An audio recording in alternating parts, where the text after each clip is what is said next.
The Histories of Herodotus, Part 4, The Burnt Temple, dedicated to Arcania and Serena. Hello, this is Bertie. Last time I told you about a country called Lydia that existed in ancient times in the place we now call Turkey.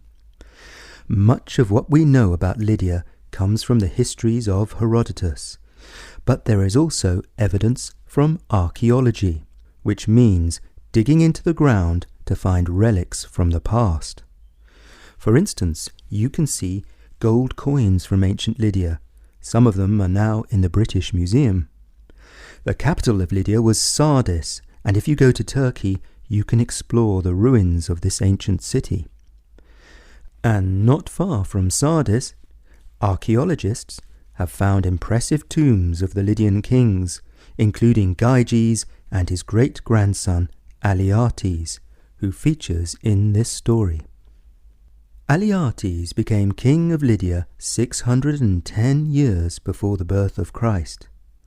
At that time, Lydia was in the middle of a long war with the Greek city of Miletus on the coast of Asia. It was situated in the mouth of the winding river Meander, from which we get the word meander, which means to wander this way and that. Miletus owned a powerful navy. Its ships sailed freely to and from its port and out into the Mediterranean Sea. But on the land, the empire of Lydia surrounded Miletus, and the kings of Lydia wanted to bring the city under their rule. Aliates tried to starve the Miletans into submission. Every year he marched the Lydian army into the fields around the city, playing trumpets and drums. They burned all the crops to try and deprive the Miletans of food, but they did not touch any of the farmhouses. So the next year they could repeat the whole thing again. In the 12th year of the war, his soldiers accidentally set fire to a temple dedicated to the Greek goddess Athena. Not long after the temple's destruction, King Aliates fell ill. Coincidence? Well, at the time, lots of people thought that his illness was the revenge of the goddess. Now, if you offended a Greek goddess, the person you would ask for advice would be the oracle at Delphi. We mentioned her last time. She was a priestess who claimed to be in touch with the gods. So the sick king Aliates sent a messenger to Delphi asking how he could become well again. The oracle replied that she could say nothing until he repaired the burnt temple of Athena. Next, Aliates sent an ambassador to Miletus asking for a truce, or temporary peace, while his men fixed the temple. You will remember that for 12 years the Lydian army had been busy burning all the crops in the fields around Miletus, and the people were supposed to be starving. So you can imagine the surprise of the Lydian ambassador when he arrived in the city and found that everyone there was enjoying a giant party, dancing in the streets and eating and drinking their hearts out like there was no tomorrow. When he returned to Lydia, he told Aliates what he had seen, and the king concluded that his plan to starve the Miletans clearly wasn't working. So he called off the war and made a permanent peace with Miletus. So what do you think happened? Well, although a Greek oracle was happy to take the gold of rich foreigners like the Lydians, when push came to shove, she was on the side of the Greeks. In fact, she was sharing information with Periander, tyrant of the Greek city of Corinth, not that far from Delphi.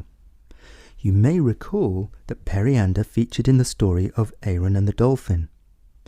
And Periander was friends with his fellow Greek, the tyrant of Miletus, whose name was Thrasybulus. Even though Miletus was quite a long way away on the east side of the Mediterranean Sea, Periander sent a messenger by ship to tip his friend off about what the Delphic oracle had said.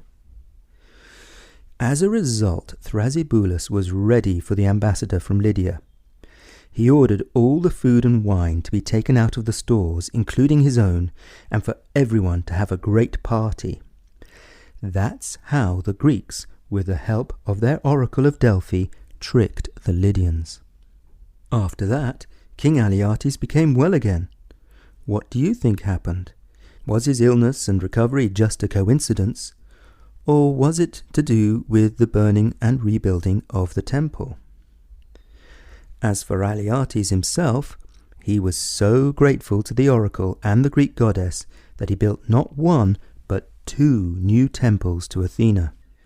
And Herodotus tells us that he got this story from several sources, including the priests at the oracle of Delphi.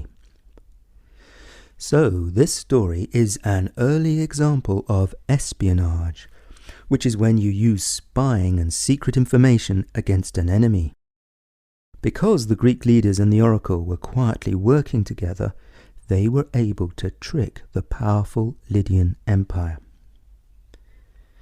And I am delighted to dedicate this story to Arcania and Serena, who share their mum's passion for stories and for writing.